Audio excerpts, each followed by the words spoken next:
I want to share with you guys something that I've learned over the years of being an entrepreneur.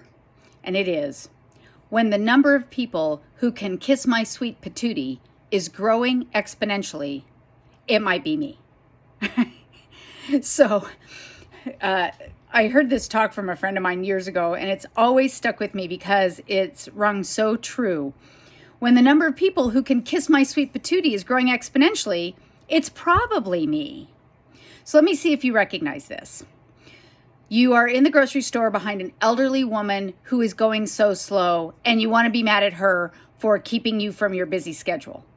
If that's the case, it might be you.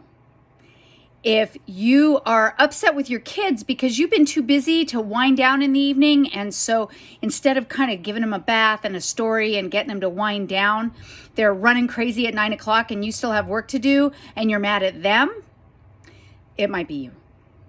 Or how about this one? If you've been wanting to start your business for over a year and you're angry at everybody else, you're angry at your husband, you're angry at your kids, you're angry at your 9-to-5 job, you're angry at whoever it is because they don't allow you all the time you need to work on your new business, it's probably you. You see, the thing that I've learned the most is that in order to be an entrepreneur, we have to practice self-mastery. We can't wait for the world to give us what we want. We have to stand up and ask for it. And sometimes we have to take it. So if you need more time, if you need to take care of yourself, if you need to be more aware of your emotions, you have to take that on. That's on you.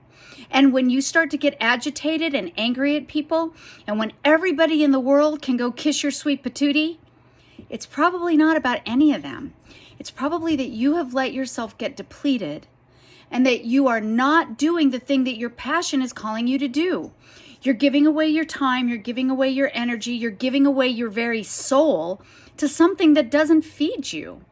And while it's easy to see that that looks like everybody else's fault, it looks like your 9-to-5 job's fault or your kid's fault or your husband's fault or your neighbor's fault or your parents' fault or the lady in the grocery store's fault or the driver in traffic who insists on going 25 in a 50 or whatever.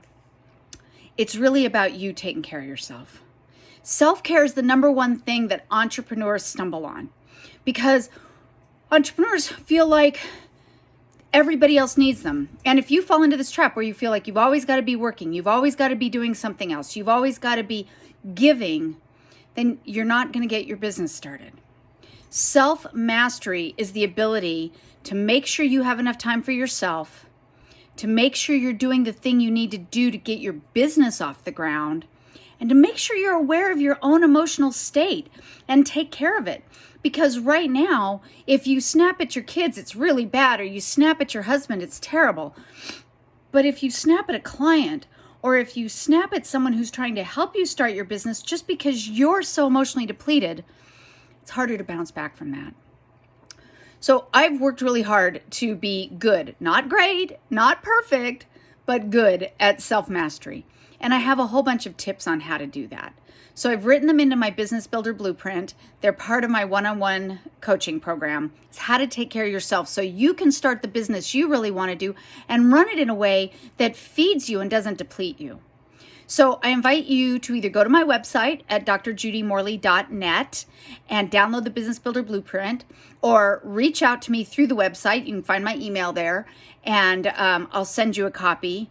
Or you can just DM me on any social media and let me know that you want to talk, because taking care of yourself isn't an option if you really want to be an entrepreneur. And if you look around and the number of people who can kiss your sweet patootie is growing exponentially, it's probably you.